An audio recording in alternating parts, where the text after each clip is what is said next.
Bonjour à tous, je vous propose aujourd'hui une petite vidéo autour du verbe éduquer.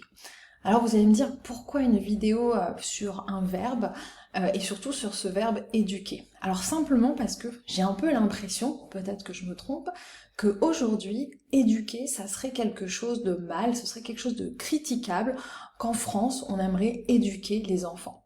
Donc je vous propose un petit peu pour réfléchir sur cette question de l'éducation, de faire un point sur l'étymologie déjà latine du verbe éduquer, qui vient de educare, qui signifie élever, mais aussi nourrir. Si on s'intéresse un petit peu plus à l'analyse étymologique, on voit que éducere, ça signifie faire sortir, conduire hors. Donc, en fin de compte, si on regarde les définitions des différents dictionnaires ou de l'Académie française, éduquer un enfant, c'est lui offrir les ressources nécessaires sur le plan affectif, intellectuel, moral, mais également social, pour qu'il puisse un jour sortir et devenir autonome. Ça signifie pas simplement quitter la maison physiquement, mais c'est acquérir la maturité et les compétences pour se diriger seul dans la vie. Donc quelque part, quand même, éduquer, c'est quand même quelque chose de positif et non pas de négatif. Alors du coup, on éduque comment, puisque c'est un peu la grande question aujourd'hui où tout le monde a un avis.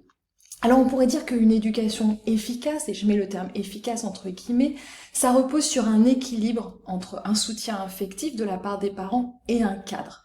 Ça consiste pas uniquement à transmettre des règles ou juste garantir le bien-être affectif de l'enfant, mais c'est lui offrir vraiment un équilibre entre la guidance, l'étayage et également la liberté.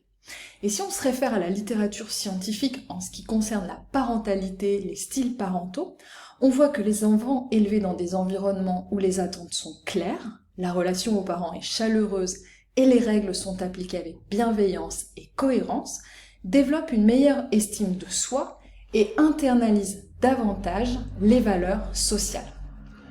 Donc en fin de compte, le but de éduquer et de l'éducation, c'est bien de préparer l'enfant à la vie en société. Ça signifie donc le préparer à respecter également les règles de la société et donc respecter les autres.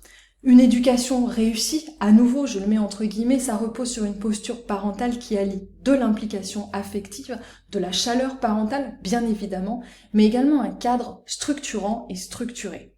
Donc l'objectif n'est pas de garder un enfant dépendant, mais de lui donner les outils pour sortir de ce cadre familial avec confiance, avec autonomie, en étant capable de s'adapter aux exigences du monde extérieur, tout en conservant un socle de valeurs et de repères solides. Voilà pour cette petite vidéo. J'espère que ça vous a plu.